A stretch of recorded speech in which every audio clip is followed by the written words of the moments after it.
Mon fils a vendu en cachette la Rolex de mon défunt mari pour seulement 800 €. Il ne savait pas qu'à l'intérieur de cette montre se trouvait un compartiment secret avec la clé d'une fortune de près de 3 millions.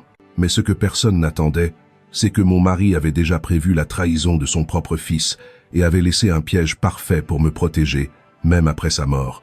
Mais avant de continuer, assurez-vous d'être abonné à la chaîne et écrivez en commentaire d'où vous regardez cette vidéo. Nous adorons savoir jusqu'où nos histoires voyagent. Arrête de te plaindre, maman. Elle est vendue. Un point, c'est tout. Passe à autre chose. Les mots de mon fils, Michel, m'ont frappé comme une gifle. Je suis resté paralysé dans la cuisine, les mains encore humides de la vaisselle que je lavais. La tasse de café que François utilisait chaque matin tremblait entre mes doigts. 6 mois. Seulement 6 mois que j'avais enterré mon mari de 43 ans et maintenant mon propre fils avait vendu la Rolex de François sans me consulter. Cette montre était bien plus qu'un objet pour moi. C'était ce qu'il me restait de lui, quelque chose que je remontais religieusement chaque matin, maintenant en vie un rituel que François m'avait enseigné. C'était ma connexion quotidienne avec l'homme que j'avais aimé pendant plus de 4 décennies. « Maman, sérieusement, remettant. Ce n'est qu'une montre, » dit Michel, adossé au plan de travail de ma cuisine comme s'il était chez lui. À côté de lui, Chloé, sa femme, ne leva même pas les yeux de son téléphone. C'est à ce moment-là que j'ai senti pour la première fois le goût de la trahison. C'est métallique, amer, comme des pièces de monnaie sur la langue. J'ai dégluti et demandé avec un calme que je ne me connaissais pas. Chez quel prêteur sur gage? Chloé daigna enfin me regarder avec cet air de condescendance qu'elle avait perfectionné au fil des ans. « Ah, très bien, voilà qu'elle devient raisonnable. Honnêtement, Geneviève, s'attacher aux biens matériels n'est pas sain. François n'aurait pas voulu que tu vives dans le passé. » Je me suis mordu la langue pour ne pas répondre. Depuis l'enterrement, Chloé me disait ce que François aurait voulu. Chaque fois qu'il s'agissait que je leur donne quelque chose ou que j'accepte une décision qu'il prenait pour moi. « Au crédit municipal de l'avenue Voltaire », répondit Michel en regardant sa propre montre, une Apple Watch hors de prix qui coûtait probablement plus que ce pourquoi il avait vendu la Rolex de son père. Ils m'en ont donné 800 €. Pas mal pour un truc si vieux. 800 €. 800 misérables euros pour une Rolex Submariner de 1978 que François avait acheté en faisant 3 mois d'heures supplémentaires à la naissance de Michel. La montre que mon mari avait portée tous les jours de notre mariage, sauf le jour de sa mort, lorsque l'hôpital m'a remis l'objet dans un sac en plastique avec son alliance. Cette montre valait au moins 3 000 €, répondis-je, sentant la colère monter. Chloé a soufflé. Dans quel univers? Elle ne fonctionnait même pas bien. C'est parce que c'était moi qui la remontais, qui la maintenais en vie, qui maintenait François en vie d'une certaine manière. Mais il ne comprendrait jamais. Michel et Chloé vivaient dans un monde où tout avait un prix, mais rien n'avait de mémoire ou de sens. « Je vais la récupérer », annonçai-je déterminé. « Bonne chance avec ça », dit Michel en se dirigeant vers la porte. « Nous prenons l'avion demain matin. » Chloé a prévu ce voyage en Italie depuis des mois. Chloé le suivit, mais s'arrêta sur le seuil, avec cette expression de fausse préoccupation qu'elle utilisait quand elle voulait paraître attentionnée. « Geneviève, tu devrais vraiment envisager une thérapie. Cette obsession pour les affaires de François n'est pas normale. » La porte claqua, me laissant seul avec le goût amer de la trahison et le silence qui était devenu mon compagnon constant depuis la mort de François. Mais voilà ce que Michel et Chloé ne savaient pas sur leur pathétique vieille mère. J'ai passé 40 ans comme directrice de banque. Je connaissais la différence entre abandonner et planifier stratégiquement, et j'avais cessé d'abandonner. Le lendemain matin, je me suis rendu au crédit municipal de l'avenue Voltaire. C'était exactement comme je l'imaginais. Étroit, poussiéreux, avec un éclairage au néon qui donnait à tout un air maladif. L'homme derrière le comptoir avait les bras couverts de tatouages et une expression lasse. « Vous venez pour la Rolex ?» demanda-t-il, avant même que j'ouvre la bouche. « Comment le saviez-vous ? Votre fils m'a prévenu que vous pourriez passer. Il a dit que vous aviez du mal à vous détacher. » Il haussa les épaules en guise d'excuse. « Écoutez, madame, je suis désolé pour vous, mais les affaires sont les affaires. J'ai payé le juste prix du marché. » Juste prix du marché, comme s'il y avait un prix standard pour 43 ans de mariage, pour le son de François remontant cette montre chaque matin pendant que le café coulait, pour son poids dans mes mains quand l'infirmière de l'hôpital l'y a placé avec son alliance. « Je vais la racheter », insistai-je. « Quoi qu'il en coûte. » L'homme, dont le badge indiquait Didier, parut mal à l'aise. Elle est déjà vendue. Un type est venu ce matin, il a payé en espèces. Pas de retour dans ce métier. Mon cœur se serra. Un inconnu se promenait dans Paris avec la montre de François, et je ne la reverrai jamais parce que mon fils avait besoin d'argent pour des pizzas pendant ses vacances. Mais il y a un truc, continua Didier en baissant la voix. On a trouvé quelque chose d'étrange en la nettoyant pour la vente. Il disparut dans une arrière-salle et revint avec une petite enveloppe Kraft. Il y avait un compartiment caché à l'arrière. Un travail de pro fait par un bijoutier. J'ai trouvé ça dedans. Ported. You must suck. À l'intérieur de l'enveloppe se trouvait un morceau de papier plié, jauni par le temps, avec l'écriture soignée de François. L'anniversaire de Geneviève, 15 juillet 1955. Le jour où j'ai su que je l'épouserais. En dessous, une série de chiffres et de lettres qui ressemblaient à une sorte de code. SS 445 LUZEPT Q 15A GD. Je regardais le papier, mes mains tremblant. En 43 ans de mariage, François ne m'avait jamais parlé d'un compartiment caché dans la montre. Il avait gardé ce secret, caché à la vue de tous, à son propre poignet. « Vous reconnaissez ces chiffres ?» demanda Didier. Je secouai la tête, mais quelque chose en eux me dérangeait. Ils semblaient familiers, comme un mot de passe ou un numéro de compte. François était méticuleux avec ses archives, notant toujours les numéros importants de son écriture soignée. « Le type qui a acheté la montre ?» demandai-je soudainement. « Il était comment ?» L'expression de Didier changea, devenant plus prudente. « Pourquoi ? Parce que mon mari a caché ça pour une raison, et je pense que celui qui a acheté cette montre pourrait avoir une surprise. Madame, je ne peux vraiment pas. S'il vous plaît. » Je me penchai en avant, laissant Didier voir le deuil encore vif après 6 mois. « Cette montre, c'est tout ce qu'il me reste de lui. Je ne vous demande pas d'enfreindre la loi. Je veux juste savoir si l'acheteur semblait au courant du compartiment. » Didier resta silencieux un long moment, étudiant mon visage.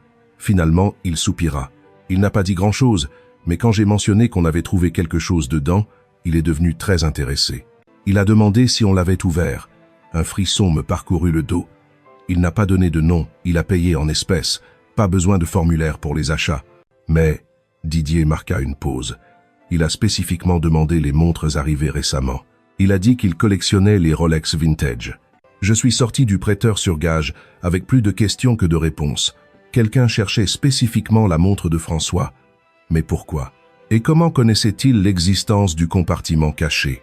Le morceau de papier brûlait dans mon sac, comme un secret que je n'étais pas sûr de vouloir découvrir. François l'avait caché pendant 47 ans, caché de moi. Que cachait d'autre mon mari? Ce soir-là, je m'assis au bureau de François dans notre chambre, entouré de 43 ans d'archives financières. François gardait tout, relevé de compte, déclaration d'impôt, relevé de placement, tout classé de sa manière précise et méthodique. Le code de la montre me fixait depuis le morceau de papier. SS 445 LU7Q 15 AGD. J'avais cherché dans chaque compte que nous possédions, chaque investissement, chaque coffre-fort. Rien ne correspondait à ces chiffres. François avait été financièrement conservateur toute notre vie commune. Compte épargne, compte courant, un modeste plan de retraite. Rien d'extravagant, rien de caché, ou du moins, c'est ce que je pensais. Mon téléphone sonna, interrompant mes recherches. Le nom de Michel clignota sur l'écran. « Maman, Chloé est furieuse. Elle dit que tu as fait une scène chez le prêteur sur gage. » J'ai failli rire. Dans quel monde essayer de récupérer la montre volée de mon mari était-il faire une scène? Je suis allé racheter la montre de ton père. Malheureusement, quelqu'un d'autre l'avait déjà achetée. Tu vois, problème résolu. Il est temps de passer à autre chose. La désinvolture dans sa voix me serra la poitrine de colère. C'était le fils de François, le bébé pour qui François avait fait des doubles journées de travail, l'enfant à qui François avait appris à jouer au foot et à changer un pneu. Quand Michel était-il devenu si froid? Michel, il y avait quelque chose de caché dans la montre. Ton père m'a laissé un message. Silence, à l'autre bout du fil. Quel genre de message? Sa voix changea, devenant plus alerte. Je ne suis pas encore sûr, mais ça ressemble à des numéros de compte ou un mot de passe. Maman, son ton me fit hésiter. C'était la première fois que Michel semblait intéressé par quelque chose concernant son père depuis l'enterrement. Que disait exactement le message? Juste quelques chiffres, répondis-je vaguement. Probablement rien d'important. Peut-être que je devrais passer, t'aider à déchiffrer ça. Cette fois, j'ai ri. Un rire amer et aigu. Hier, tu m'as dit d'arrêter de vivre dans le passé. Aujourd'hui, tu veux aider à trier les affaires de François? Michel soupira lourdement. D'accord, sois têtu. Mais ne viens pas pleurer quand tu deviendras folle à chasser des fantômes. Après avoir raccroché, j'ai regardé le téléphone. L'intérêt soudain de Michel était suspect, mais je ne comprenais pas pourquoi. Il avait clairement indiqué qu'il considérait les biens de François comme du sentimentalisme sans valeur. Sauf s'il n'était pas que du sentimentalisme. Je suis retourné au bureau, mais cette fois, j'ai abordé les choses différemment. Au lieu de chercher des comptes correspondant aux chiffres, j'ai commencé à chercher des motifs. François avait été comptable avant sa retraite. Il pensait en système, en progression logique. SS pouvait être sécurité sociale. Le numéro de François commençait par 457, mais pas 4457. L'U pouvait être Luxembourg. Kinzage était une combinaison de lettres et de chiffres qui m'a fait marquer une pause. AG pourrait être pour out, le 15. 15 août, notre anniversaire de mariage. D était pour Dubois. J'ai pris mon ordinateur portable et j'ai commencé à chercher. Les comptes bancaires au Luxembourg ou dans des paradis fiscaux utilisaient des codes comme celui-ci, tout comme les sociétés d'investissement offshore. 3 heures plus tard, je l'ai trouvé. Gestion de Fortune Securis, une société basée au Luxembourg. Le site web était discret, professionnel, s'adressant à des particuliers fortunés en quête de confidentialité et de sécurité. La page de connexion au compte exigeait un numéro de client et un mot de passe. Les doigts tremblants, j'ai tapé SS 445LU7Q 15AGD dans le champ du numéro de client. Numéro de compte valide est apparu à l'écran. Maintenant, il me fallait le mot de passe. Quelque chose que seul moi connaîtrais. Quelque chose que François savait que je découvrirais. J'ai essayé notre date de mariage, notre adresse, mon anniversaire. Rien. Puis je me suis souvenu de la note. L'anniversaire de Geneviève, 15 juillet 1955, le jour où j'ai su que je l'épouserais. Ce n'était pas mon vrai anniversaire. Le 15 juillet était le jour de notre rencontre lors d'une guinguette au bord de la Marne. François disait toujours qu'il avait su ce soir-là qu'il m'épouserait un jour. J'ai tapé un 50755 et j'ai retenu mon souffle. Accès accordé. L'écran qui s'est chargé ensuite m'a fait halter. Solde actuel du compte, 2 847 029 € et 67 centimes. François m'avait caché près de 3 millions d'euros pendant tout notre mariage. Je suis resté à fixer l'écran jusqu'à ce que les chiffres se gravent dans mes rétines. 8 millions d'euros, sur un compte dont je n'avais jamais su l'existence. Dans une banque dont je n'avais jamais entendu parler. Caché par un mari qui avait passé 43 ans à me convaincre que nous vivions d'une paye à l'autre. Toutes les disputes que nous avions eues sur l'argent, chaque fois que je découpais des bons de réduction ou que j'achetais des produits de marque distributeur ou que je rapiéçais les chemises de travail de François au lieu d'en acheter de nouvelles. Tout ça pendant qu'il avait des millions sur un compte offshore. Mon premier instinct fut la colère. Une colère pure et brûlante pour la tromperie, pour les mensonges par omission, pour 43 ans à me demander si nous aurions assez pour la retraite alors que François mettait secrètement de côté une fortune. Mais ensuite, j'ai cliqué sur l'historique du compte. Le premier dépôt a été effectué en 1982, 3 ans après la naissance de Michel, 5 000 €. La note indiquait « Investissement héritage initial, FD, héritage ». François n'avait jamais mentionné d'héritage. J'ai parcouru des années de dépôt, tous relativement modestes, 500 € par-ci, 1 000 € par-là, des contributions régulières qui expliquaient pourquoi François avait été si prudent avec notre budget domestique. Il ne cachait pas l'argent de nos revenus, il construisait systématiquement quelque chose de séparé. Les dépôts ont continué régulièrement jusqu'en 2008, puis ont augmenté de façon spectaculaire. Au lieu de centaines d'euros, François déposait 10 000 et 20 000 € à la fois. La note sur ces dépôts plus importants m'a glacé le sang. Liquidation immobilière, propriété à Paris. François achetait et vendait de l'immobilier à mon insu.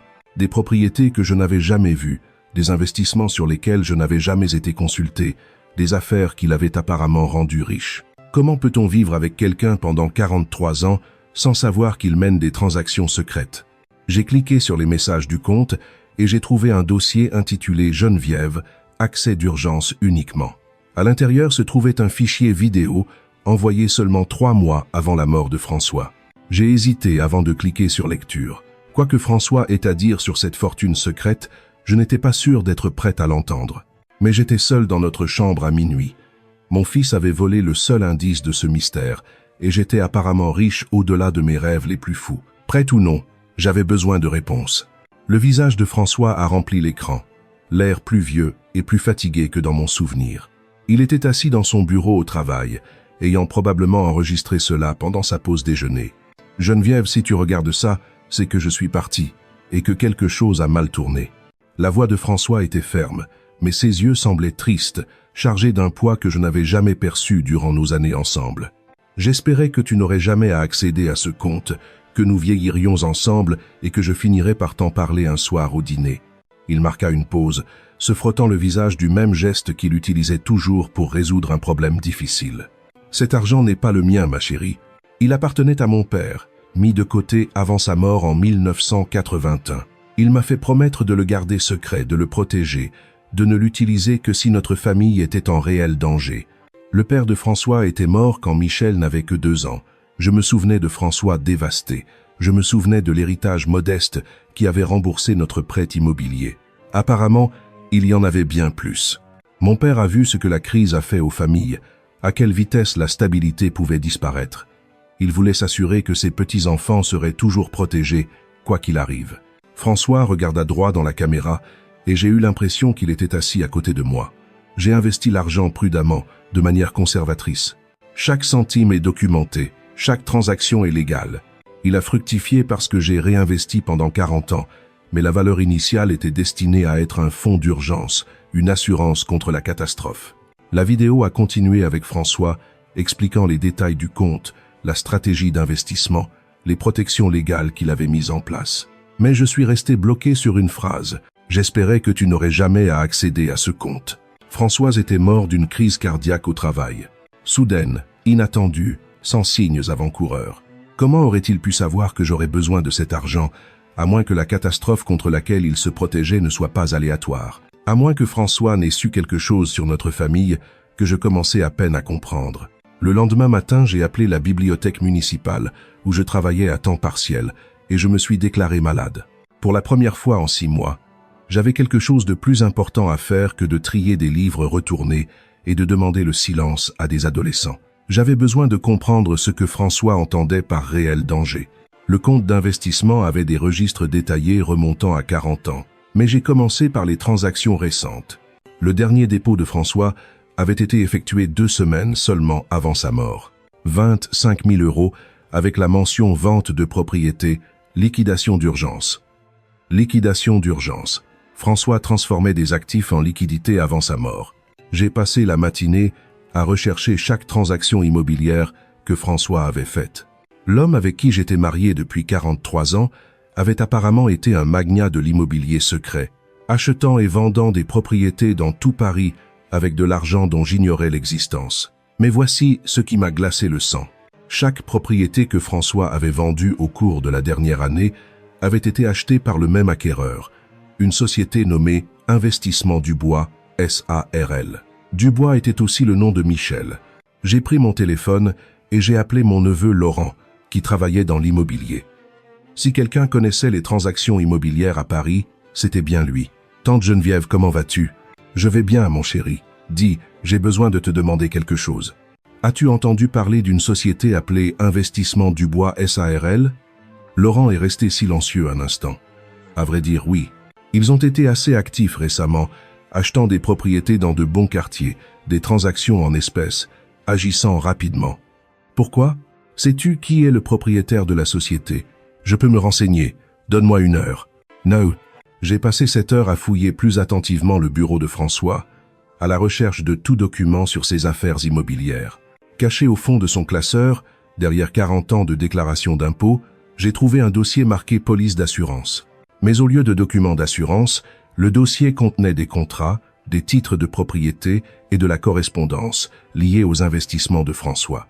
Au fond de la pile se trouvait une lettre qui a fait trembler mes mains.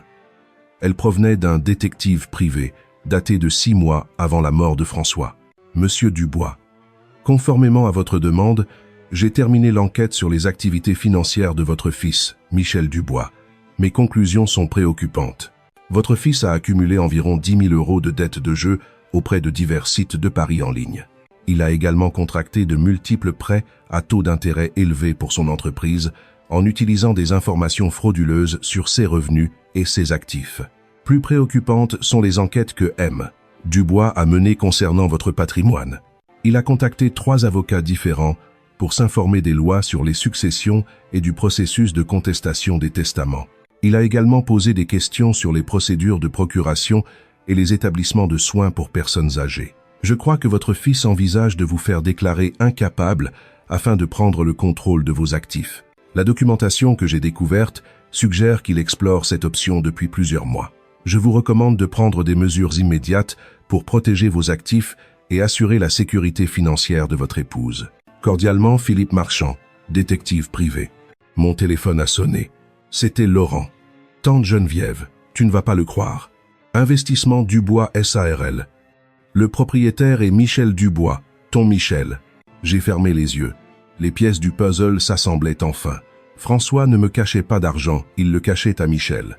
Chaque vente de propriété, chaque dépôt en espèces, chaque liquidation d'urgence, c'était François, déplaçant systématiquement des actifs hors de la portée de Michel. François avait su que son propre fils prévoyait de nous voler. Mais François est mort avant de pouvoir me prévenir, ne laissant que le compartiment caché dans sa montre comme un indice pour trouver la vérité. Mon fils n'avait pas volé la Rolex de François pour de l'argent de vacances. Il l'avait volée parce qu'il cherchait exactement ce que j'avais trouvé, l'accès à la fortune cachée de François. Et maintenant que Michel savait que j'avais trouvé quelque chose dans la montre, il ne s'arrêterait pas avant de découvrir ce que c'était. J'étais encore assise sur la chaise de François, fixant le rapport du détective privé, quand j'ai entendu la clé de Chloé dans la serrure de ma porte d'entrée. Elle avait un double depuis l'enterrement, soi-disant pour me rendre visite quand Michel travaillait. Maintenant, je comprenais qu'elle venait vérifier les actifs de François. « Geneviève, tu es là ?» La voix de Chloé résonna dans la maison, artificiellement douce. Michel et moi passions avant d'aller à l'aéroport. J'ai rapidement repoussé le rapport du détective dans le dossier et minimisé le compte offshore sur l'écran de mon ordinateur portable. Quoique Michel et Chloé manigançaient, je devais comprendre les règles avant de dévoiler mes cartes. « Dans le bureau !» ai-je crié en réponse. Ils sont apparus à la porte quelques instants plus tard. Michel portait une petite valise et Chloé des vêtements qui criaient vacances de luxe. Ses lunettes de soleil de créateur coûtaient probablement plus que le loyer de la plupart des gens. « On voulait juste dire au revoir », dit Michel, mais ses yeux scrutaient le bureau de François, notant les papiers éparpillés autour de moi. « Sur quoi travailles-tu ?»« Je trie les affaires de ton père », répondis-je prudemment. « Il y a tant de choses que je ne savais pas. » Chloé s'approcha, son regard fixé sur l'écran de mon ordinateur. « Tu as trouvé quelque chose d'intéressant ?» La question semblait désinvolte, mais j'ai remarqué la tension aiguë dans sa voix. Ce n'étaient pas des visites de courtoisie, c'étaient des missions de reconnaissance, juste de vieux relevés de comptes et des déclarations d'impôts. Ton père était très méticuleux avec sa paperasse. Michel se détendit un peu. Oui, papa était un maniaque du classement. Il a probablement gardé chaque ticket de caisse des 20 dernières années. En fait, dis-je, décidant de tester leur réaction, j'ai trouvé quelque chose d'étrange. Ton père avait une sorte de compte d'investissement dont j'ignorais l'existence. Rien d'important, juste quelques milliers d'euros. Le changement dans leur expression fut immédiat et sans équivoque. Michel fit un pas en avant, essayant de paraître décontracté, mais échouant complètement. Un compte d'investissement? Quel genre? Je ne suis pas encore sûr. La paperasse est confuse. Je devrais être engagé un comptable pour m'aider à déchiffrer tout ça. Is the Caston from Tected? Chloé échangea un regard rapide avec Michel. On pourrait t'aider avec ça. Michel est doué avec les documents financiers. J'en suis sûr, pensai-je, me rappelant le rapport du détective sur les dettes de jeu et les demandes de prêts frauduleuses de Michel. C'est très gentil. Mais j'ai déjà pris rendez-vous avec l'ancien cabinet comptable de François. Ils sauront comment gérer ces investissements correctement. La mâchoire de Michel se crispa. Maman, ces types facturent 300 € de l'heure.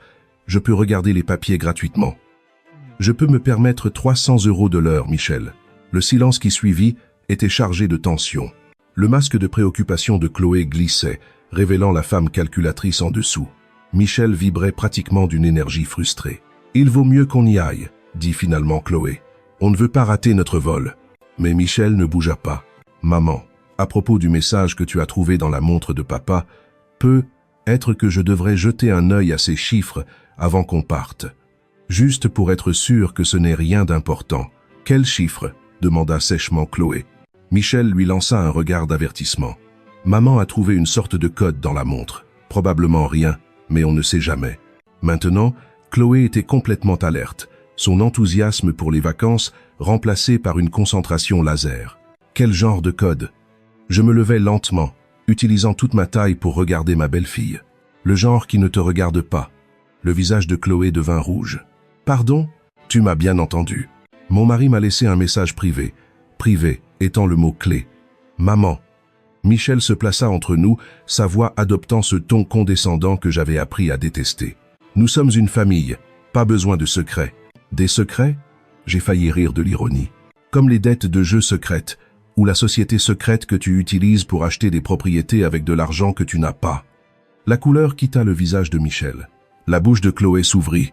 Je ne sais pas de quoi tu parles, dit Michel, mais sa voix était maintenant tremblante. Investissement Dubois SARL, ça te dit quelque chose? Je les ai vus pâlir tous les deux. Ton père savait, Michel. Il savait tout. Chloé se ressaisit la première, sa voix devenant cruelle. Vieille folle, tu ne sais rien. Je sais que ton mari doit 10 000 € à des sites de paris en ligne. Je sais qu'il a cherché comment me faire déclarer incapable, et je sais que vous préparez ça depuis des mois. Michel s'appuya contre le cadre de la porte, comme si ses ficelles avaient été coupées. Toute combativité l'avait quitté. « Comment ?» murmura-t-il. « Ton père a engagé un détective privé. Chaque mensonge, chaque dette, chaque plan que vous avez fait pour nous voler est documenté. Finally say. » Je me dirigeai vers le bureau et pris le rapport du détective, observant le visage de Michel alors qu'il reconnaissait l'entête. « François m'a protégé de toi, même après sa mort. Ce code qui t'intéresse tant est la clé de plus d'argent que tu n'en as jamais rêvé.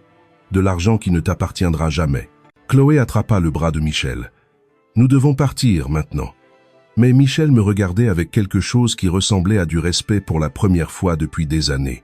Il le savait vraiment. Il savait que son fils prévoyait de voler sa propre mère. Quel genre d'homme te fait ça, Michel? Pendant un instant, Michel ressembla au petit garçon que j'avais élevé, confus et honteux. Puis, la poigne de Chloé sur son bras se resserra et l'instant passa. « Ce n'est pas fini », siffla Chloé alors qu'il se dirigeait vers la porte. « Si, c'est fini », leur criai-je. « C'est fini depuis le jour où vous avez décidé que je valais plus pour vous morte que vivante. » La porte d'entrée claqua, me laissant seul avec les secrets de mon mari et la certitude que la vraie bataille ne faisait que commencer.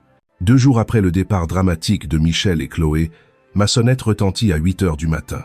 À travers le Judas, je vis une femme en tailleur coûteux tenant un porte-document.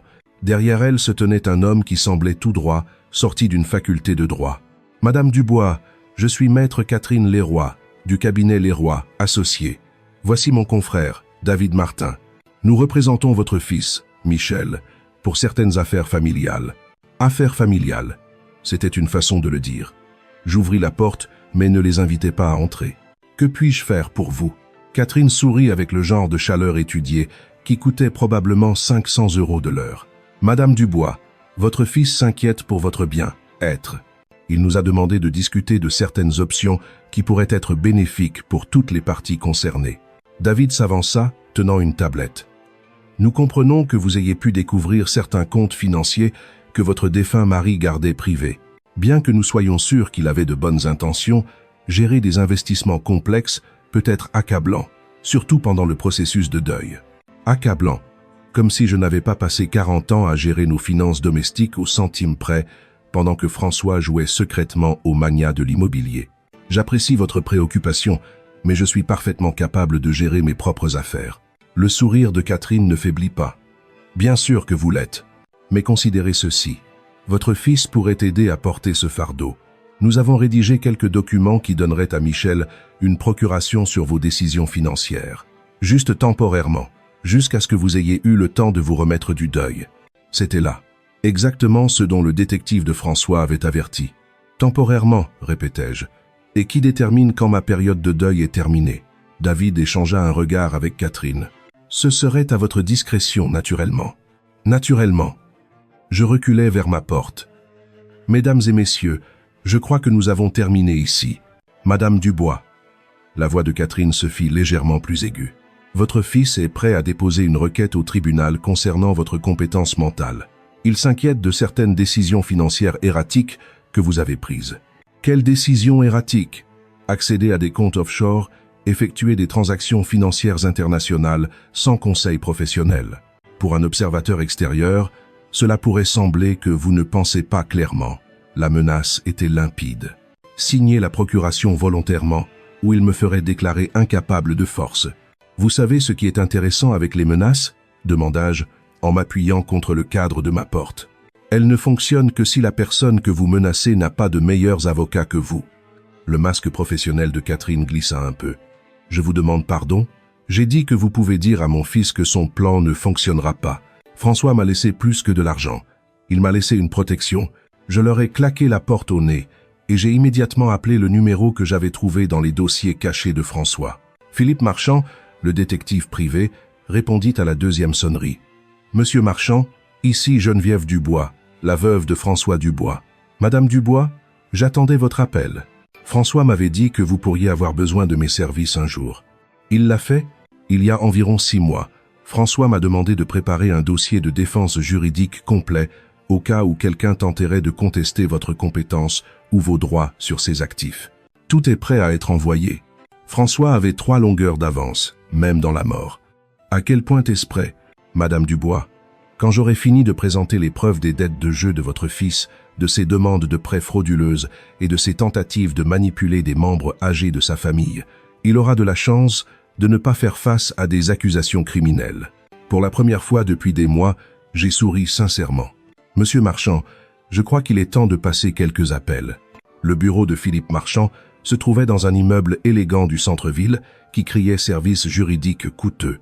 Alors que j'étais assise en face de lui, examinant le dossier de défense de François, j'ai réalisé que mon mari avait planifié cette confrontation bien avant de mourir. « Votre mari était méticuleux », dit Philippe en étalant des documents sur sa table en acajou, relevé bancaire montrant les pertes de jeu de Michel. Enregistrements audio de lui discutant de plans pour vous faire déclarer incapable, même des photos de lui rencontrant des avocats spécialisés en planification successorale. Des enregistrements audio? Philippe hocha la tête sombrement. François soupçonnait Michel de préparer quelque chose. Il a donc placé des micros dans sa maison l'année dernière, complètement légal, puisque c'était sa propre propriété. Je pensais à toutes les conversations que Michel et Chloé avaient eues dans ma cuisine au cours des 6 derniers mois. Chaque commentaire désobligeant sur mon état mental, chaque calcul sur les actifs de François, chaque blague cruelle sur le fait de me mettre en maison de retraite. François avait tout entendu. Il y a plus, continua Philippe. François a également découvert que Chloé vous isolait systématiquement de votre famille et de vos amis. Elle a dit aux gens que vous deveniez sénile, que vous aviez besoin de surveillance. Les pièces s'emboîtèrent. Pourquoi ma belle-sœur avait-elle cessé d'appeler? Pourquoi les voisins semblaient-ils étranges quand ils me voyaient? Pourquoi mes amis du club de lecture me traitaient-elles comme si j'étais fragile?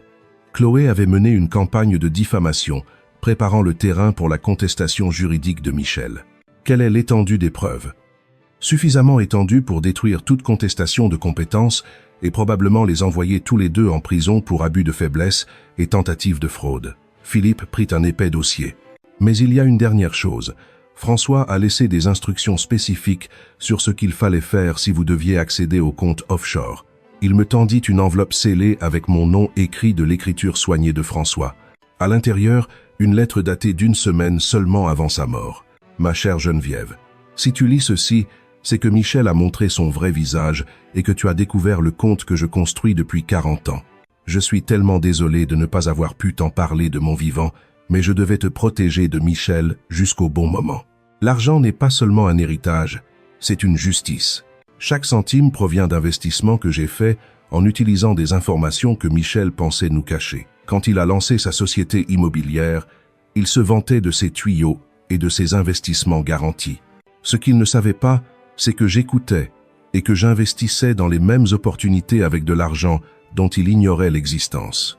Michel, sans le savoir, a financé sa propre chute.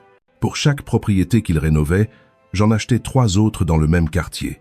Pour chaque conseil boursier qu'il mentionnait, j'investissais avec l'argent de notre héritage initial. Le compte offshore existe parce que j'ai utilisé la propre cupidité de Michel contre lui. Maintenant, c'est à ton tour d'utiliser sa cupidité contre lui. Philippe a des instructions pour effectuer les transferts du compte immédiatement. Quand tu liras cette lettre, tu auras une indépendance financière que Michel ne pourra jamais toucher.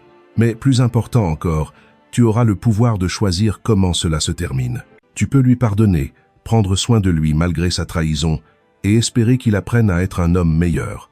Ou tu peux le laisser affronter les conséquences de sa tentative de voler sa propre mère. Le choix t'appartient, mon amour. Il l'a toujours été. À toi pour toujours, François. Je posai la lettre sur la table, les mains tremblantes. François ne m'avait pas seulement protégé de Michel, il avait orchestré la chute de Michel en utilisant les propres stratagèmes de Michel contre lui. « Madame Dubois », Philippe m'observait attentivement, « êtes-vous prête à aller de l'avant ?» Je pensais à Michel quand il était petit garçon, excité pour son premier jour d'école. Puis je pensais à lui, debout dans ma cuisine il y a 2 jours, me traitant de vieille folle pendant que sa femme me menaçait. Certains ponts, une fois brûlés, ne peuvent être reconstruits. Monsieur Marchand, je veux que vous déposiez toutes les preuves que nous avons auprès des autorités compétentes, et je veux que vous le fassiez aujourd'hui. Le lendemain matin, le chaos s'abattit sur mon quartier tranquille de Paris. Je prenais mon café et lisais Le Monde, quand 3 camionnettes noires se sont garées devant la maison de Michel et Chloé, de l'autre côté de la rue. Des hommes en veste de la brigade financière ont commencé à sortir des cartons de leur porte d'entrée. Mon téléphone sonna immédiatement. « Maman !» La voix de Michel était paniquée, désespérée. « Qu'as-tu fait ?»« Je me suis protégé », répondis-je calmement, observant par la fenêtre de ma cuisine les agents chargés des ordinateurs et des dossiers dans leur véhicule. « Ce que tu aurais dû faire pour ta famille au lieu d'essayer de la voler. Tu ne comprends pas, ça va nous détruire. Vous vous êtes détruit vous-même. Je n'ai fait que le documenter. » La voix de Chloé jaillit du téléphone, stridente et furieuse. « Vieille sorcière vengeresse, on essayait de t'aider. » En volant la montre de mon mari, en prévoyant de me faire déclarer incapable, en répandant des mensonges sur ma santé mentale pour m'isoler de mes amis et de ma famille, la ligne devint silencieuse, à l'exception de la respiration haletante de Chloé. François savait tout, Michel. Chaque dette, chaque mensonge, chaque plan que vous avez fait pour nous voler. Il a passé la dernière année de sa vie à me protéger de son propre fils. Papa n'aurait pas fait ça. Ton père a engagé un détective privé pour documenter ton addiction au jeu et tes plans pour voler mon héritage. Il a mis des micros dans notre maison pour enregistrer chaque conversation que vous aviez sur le fait de me mettre en maison de retraite. J'ai entendu Michel pousser un son comme un animal blessé. La brigade financière saisit les registres de ton entreprise parce que les preuves de François montrent que tu as utilisé des informations frauduleuses pour obtenir des prêts. Le fisc te contrôle parce que tu as caché des revenus. Et le procureur enquête sur vous pour abus de faiblesse. Maman, s'il te plaît. La voix de Michel se brisa. Je n'ai jamais voulu que ça en arrive là. Quand est-ce que ça a commencé, Michel? Quand as-tu décidé que ta mère valait plus pour toi morte que vivante? Long silence. Quand Michel parla de nouveau, sa voix n'était qu'un murmure. Quand j'ai réalisé que papa nous cachait de l'argent, j'ai vu des papiers dans son bureau à Noël dernier, des références à des comptes dont je n'avais jamais entendu parler. J'ai pensé que si vous mouriez tous les deux, tout me reviendrait automatiquement. L'honnêteté était brutale, mais d'une certaine manière plus propre que des mois de mensonges et de manipulations. Tu avais tort. François s'est assuré que tout serait protégé de toi. Combien? Demanda Michel. Combien a-t-il caché? Assez pour m'assurer de ne jamais avoir à dépendre d'une famille qui me considère comme un fardeau. J'ai raccroché et j'ai regardé par la fenêtre les agents escorter Michel et Chloé vers des voitures séparées. Chloé criait sur les agents, exigeant probablement des avocats et menaçant de porter plainte. Michel semblait simplement anéanti. Mon téléphone sonna de nouveau. C'était ma voisine, Madame Patricia. Geneviève, je voulais juste appeler pour m'excuser. Chloé m'a dit que vous aviez des problèmes de mémoire et je l'ai cru. J'aurais dû vous parler directement. Ce n'est rien, Patricia. Chloé peut être très convaincante. Est-ce vrai ce qu'ils disent? Que Michel prévoyait de te voler. Je regardais la photo de François sur ma cheminée, me souvenant de l'homme qui m'avait protégé même après la mort. C'est vrai. Mais maintenant c'est fini. As please tours. 3 semaines plus tard, j'étais assise dans le bureau de Philippe Marchand, examinant les derniers documents juridiques. Michel et Chloé faisaient face à des accusations fédérales de fraude. Leur entreprise avait été saisie et leurs actifs gelés en attendant l'enquête. Mais ce matin-là, un visiteur inattendu était arrivé. « Madame Dubois, il y a quelqu'un pour vous », annonça la secrétaire de Philippe. Il dit s'appeler Richard Fournier et qu'il a quelque chose qui vous appartient. Auzi. L'homme qui entra avait la soixantaine, bien habillé, avec le genre de maintien réfléchi qui suggérait un passé dans les forces de l'ordre. Dans ses mains se trouvait un écrin en velours bleu familier. « Madame Dubois, c'est moi qui ai acheté la montre de votre mari au crédit municipal. » Je le regardais confuse. « Comment m'avez-vous trouvé ?» Richard sourit et posa l'écrin sur la table de Philippe. « Parce que François Dubois m'a engagé il y a 20 ans pour protéger cette montre si quelque chose lui arrivait. »« Je ne comprends pas. Je suis un ancien commissaire de la gendarmerie, Madame Dubois. Votre mari m'a engagé pour surveiller certaines situations. Quand la montre est apparue au crédit municipal, j'ai été immédiatement prévenu. » Philippe prenait des notes furieusement. « Vous surveillez Michel Dubois ?» Entre autres choses, Françoise était méticuleux dans ses préparatifs. Richard ouvrit l'écrin, révélant la Rolex de François. « Mais il y a autre chose que vous devez savoir sur cette montre. » Il la retourna et appuya sur quelque chose à l'arrière. Un deuxième compartiment caché s'ouvrit, plus petit que le premier. À l'intérieur se trouvait une carte micro SD. François a tout enregistré, Madame Dubois. Chaque conversation que Michel a eue sur le fait de vous manipuler, chaque réunion avec des avocats pour vous faire déclarer incapable, chaque discussion sur ce qu'il fallait faire de vos actifs après votre départ. La pièce tourna un peu. François avait enregistré Michel pendant 18 mois. Audio, vidéo, registre financier. Tout ce qui était nécessaire pour s'assurer que Michel ne pourrait jamais contester avec succès ma compétence mentale ou mon droit à l'héritage de François. Richard inséra la carte SD dans l'ordinateur de Philippe. L'écran se remplit de dossier après dossier de preuves. Enregistrements audio, fichiers vidéo, documents financiers, même des photos de Michel rencontrant des avocats et des bookmakers. Votre mari vous a aimé assez pour passer les 2 dernières années de sa vie à construire une défense juridique inébranlable contre son propre fils.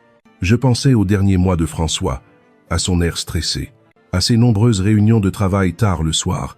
Il ne se cachait pas de moi, il me protégeait. « Il y a une dernière chose, » dit calmement Richard. François a laissé des instructions spécifiques sur ce qu'il fallait faire si Michel tentait de vous faire déclarer incapable. Il me tendit une dernière enveloppe scellée, celle-ci intitulée « Geneviève », plan de protection finale. À l'intérieur se trouvait un document qui me coupa le souffle. Dans le cas où Michel Dubois intenterait une action en justice contre la compétence mentale de Geneviève Dubois, les actifs suivants seront immédiatement transférés à l'hôpital Necker-Enfants Malades à Paris au nom de Michel Dubois. L'intégralité du patrimoine de la société Investissement Dubois SARL, toutes les dettes de jeu et prêts en cours, tous les frais d'avocat et frais de justice associés aux charges d'abus de faiblesse.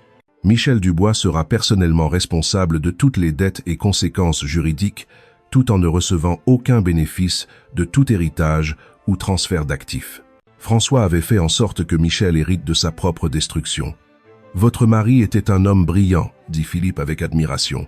Il a transformé la cupidité de Michel en un piège juridique. François savait que Michel n'arrêterait jamais d'essayer d'obtenir l'argent, expliqua Richard. Alors il s'est assuré que toute tentative de vous voler entraînerait la perte de tout ce que Michel possédait déjà. Je pris la montre de François, sentant son poids familier dans mes mains. Pendant 43 ans, j'avais pensé être marié à un simple comptable qui s'inquiétait de l'argent et économisait chaque centime. Au lieu de cela, j'avais été marié à un maître stratège qui avait passé 2 ans à orchestrer le plan de protection le plus élaboré de l'histoire du droit. « Madame Dubois, » dit doucement Richard, « votre mari m'a demandé de vous transmettre un dernier message si ce jour venait. Il me tendit une dernière enveloppe. Celle-ci n'était pas scellée. À l'intérieur, l'écriture de François. « Geneviève, tu as toujours été plus forte que tu ne le savais. Je me suis juste assuré que tu avais les outils pour le prouver. Avec amour, à toi pour toujours, François. » 6 mois plus tard, j'étais dans le hall de l'hôpital Necker-Enfants Malades, regardant des ouvriers installer une plaque de bronze qui disait « À la mémoire de François Dubois ». La fortune de François avait été plus que suffisante pour assurer mon avenir et financer l'agrandissement de l'hôpital dont il avait toujours rêvé. L'ironie finale était que la tentative de Michel de me voler avait directement abouti au plus grand don caritatif de l'histoire de l'hôpital. Mon téléphone vibra avec un message de Philippe Marchand. L'audience de sentence de Michel est la semaine prochaine. Il recommande 2 ans de prison ferme plus restitution totale. Chloé a accepté un accord pour 18 mois. Voulez-vous toujours y assister ? Je lui ai répondu « Non, j'ai mieux à faire. » Et c'était vrai. À 73 ans, je vivais enfin la vie que François avait protégée pour moi. J'ai acheté une petite maison près du lac d'Annecy. J'ai rejoint 3 clubs de lecture et j'ai commencé à faire du bénévolat à l'hôpital 2 fois par semaine. Pour la première fois depuis des décennies, je prenais des décisions basées sur ce que je voulais, pas sur ce que ma famille attendait. Ma sonnette a sonné alors que je préparais le dîner. À travers le Judas, j'ai vu une jeune femme avec les yeux de Michel et un sourire nerveux. « Grand-mère Geneviève, c'est moi, Sophie, la fille de Michel. » 19. Je ne l'avais pas vue depuis l'enterrement de François. Elle terminait l'université et commençait son premier emploi. Chloé s'était assurée de m'éloigner des petits-enfants ainsi que de tous les autres. J'ouvris la porte. « Sophie, quelle surprise !»« Je sais, j'aurais dû appeler avant. » Elle se tordait les mains nerveusement. « J'ai appris pour papa et Chloé, pour ce qu'ils t'ont fait. Je voulais m'excuser. Tu n'as rien à te reprocher. » « Si. » Je savais que quelque chose n'allait pas. Papa posait des questions étranges sur les finances de grand-père François, et Chloé faisait toujours des commentaires sur ta mémoire. J'aurais dû dire quelque chose. J'ai étudié le visage de ma petite fille, y voyant l'honnêteté de François aux côtés des traits de Michel. « Entre, ma chérie. Parlons. »« Don't go. This was the say. » Pendant le dîner, Sophie m'a parlé de son nouvel emploi d'institutrice, de ses fiançailles avec un jeune médecin et de sa culpabilité pour les crimes de son père. « Je pense que je devrais lui rendre visite en prison, dit-elle. Mais je suis si en colère contre ce qu'il t'a fait. La colère est normale, mais Michel est toujours ton père. Comment peux-tu ne pas le haïr ?» J'ai pensé à la lettre de François, au choix qu'il m'avait donné entre le pardon et la justice. Parce que la haine signifierait qu'il a encore du pouvoir sur moi. Je choisis la paix. Les yeux de Sophie se remplirent de larmes. « Tu m'as tellement manqué. Chloé a dit à tout le monde que tu perdais la tête, que tu ne voulais plus nous voir. Je n'ai jamais cessé de vouloir te voir, et je ne cesserai jamais. » Alors que Sophie m'aidait à débarrasser la table, elle s'arrêta devant la photo de François sur la cheminée. Je me suis toujours demandé pourquoi grand-père François portait cette montre tous les jours. Il devait l'aimer beaucoup. J'ai souri, pensant aux 2 compartiments cachés, au compte offshore, au plan de protection élaboré qui avait sauvé ma vie.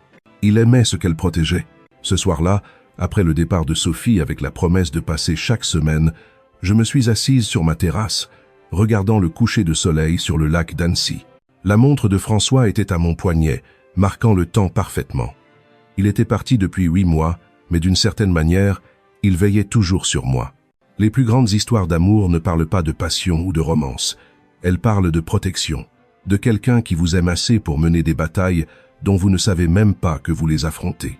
François a passé 2 ans à se préparer à une guerre que je n'ai jamais vue venir, s'assurant que sa mort ne me laisserait pas sans défense face à la cupidité de son propre fils.